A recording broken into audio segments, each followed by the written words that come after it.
Hello and welcome to ET Garage. Today we are at the Glenn Curtiss Museum, upstate New York. Took the Corvette up here, about 2.5 hour drive, and it was a really beautiful drive too. Low traffic, nice scenery, weather's pretty decent. And if you look over on the sign here,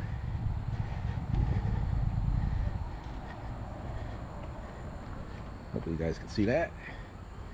Cradle of Aviation. Here, Glenn H. Curtiss piloted the June Bug, July 4th, 1908. First kilometer flight. And I guess that's a model of the plane, or reproduction of the plane that he flew. So this is my first time here. We're going to go inside and see what there is to see. All right, let's get into the museum. From here on, I'm going to do a voiceover. It was just too much activity going on there in order to record it and talk over the recording. But here you are. As soon as you get in, you check in, and at the desk, which is off to over there to the right, you can't see it in this shot. But as soon as you come in, there's all these motors, different engines, aircraft engines, and they got all the information. And they give you a map too that you can take. And there's this.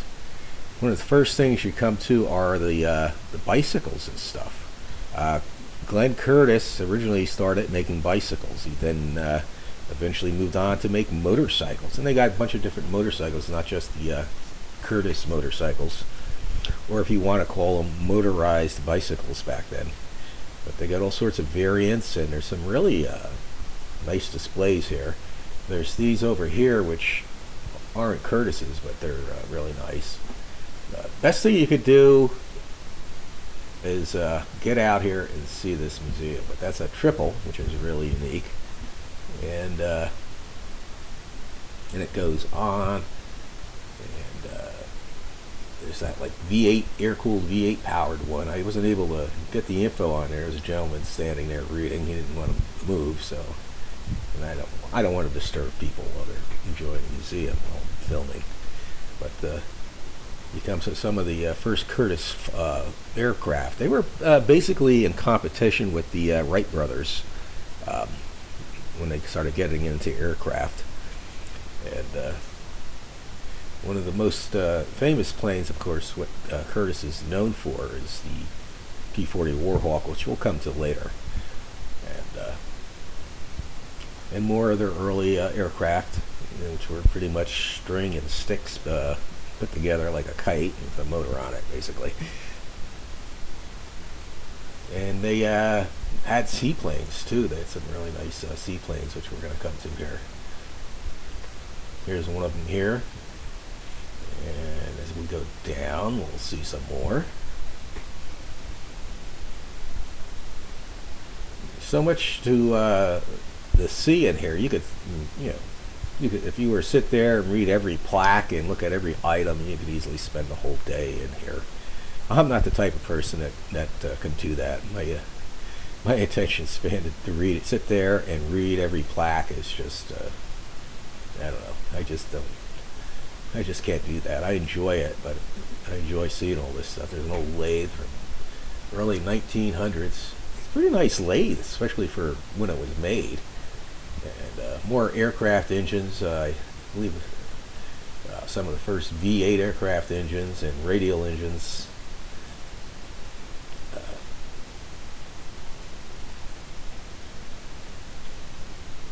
And we'll get on to some of the more famous. That's the Liberty, which was one of the main motors back, aircraft engines that helped the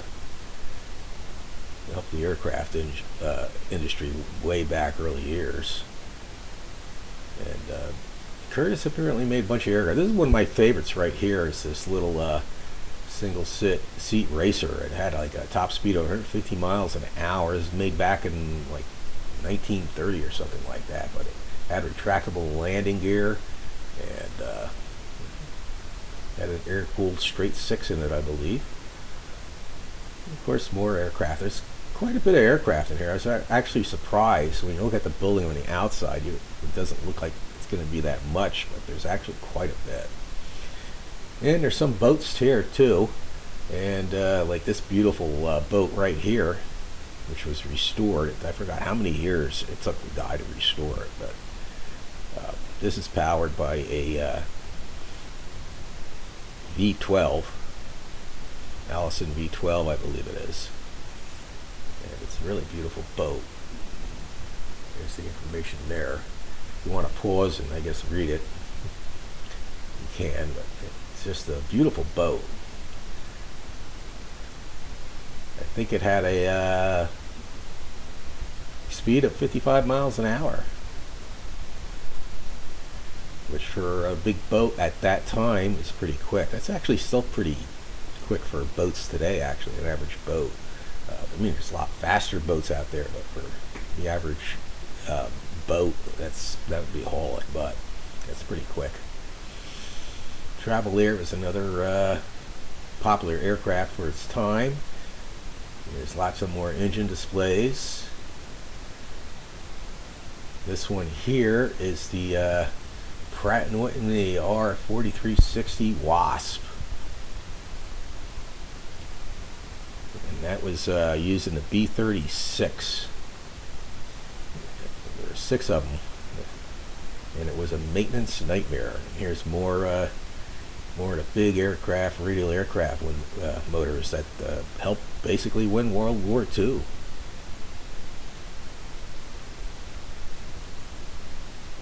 And then they have a little area for like a learning center for the young ones. And this P-40 Warhawk, like I was saying, Curtiss manufacturing was most famous aircraft is probably the P-40 Warhawk during World War II. This is actually a 2/3 scale replica of one, working replica.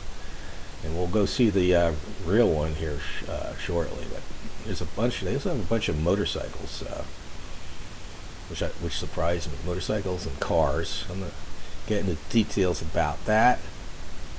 And here they are. That's like a Harley Davidson Armachi racer. A bunch of other motorcycles. Fortunately, I didn't see any Ducatis there. They're very rare. When I say Ducatis, I don't mean like the bright red, fully flared ones. I'm talking about the older Ducatis from the 60s and 70s. But more aircraft. There's just countless things here to see.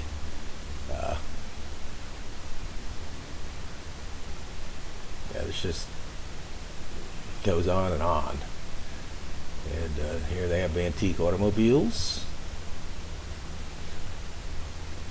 And a bunch of more antique cars and automobiles.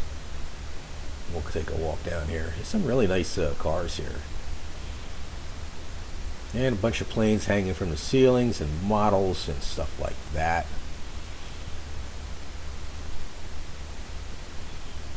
Now we'll head over here. This big seaplane on my right, that's actually a replica. There's only one ever made, and that's a replica. But let's go in here. This is the restoration shop. Yeah, there's a better look at that seaplane.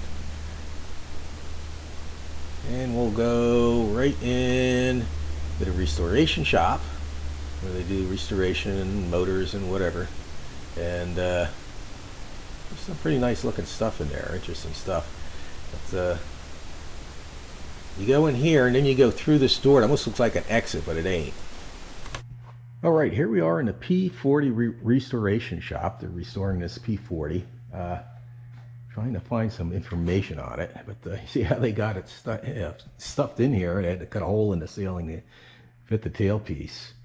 And you can see the skin's in pretty rough shape. I don't know if they're just going to leave it like that for display purposes or restore that. I'm under the impression by the paint, and the paint smells fresh, so they must have just painted it, that it's just going to be for display purposes.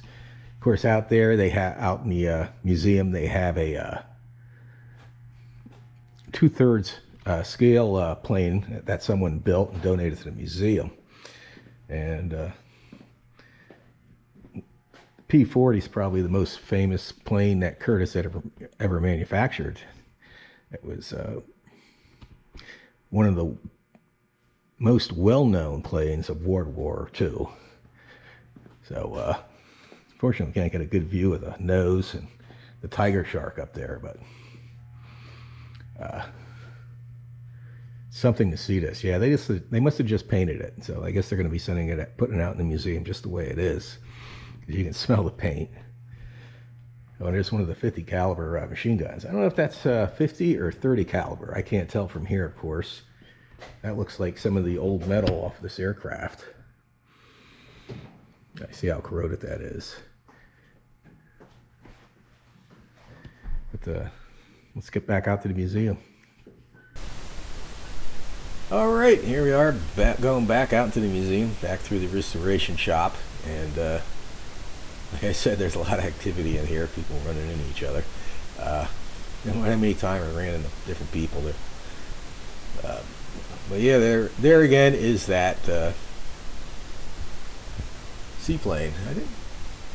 And again, you got all this stuff, which is police and fire department. So old antique fire department stuff, putting out fires and whatnot. And I got this old cannon here. I didn't really sit there and read much about the cannon. I didn't go there to look at cannons. I got this beer engine block, which someone like me is interesting. I find that interesting. Anything to do with motors, engines, and so forth, and some more motorcycle displays. They got and there's also a movie theater in there. They give different times when it starts. You can watch that. I didn't bother to watch the movie theater. I spent too much time watching movies and TV anyway. More antique motorcycles, and then to the gift shop. And I ended up buying another t-shirt, which I needed another t-shirt from the museum and the events. Like I need a hole in my head. I ran out of room in my closet. I bought a really nice coffee mug. I guess this will end the video. Everybody have a great day, and God bless.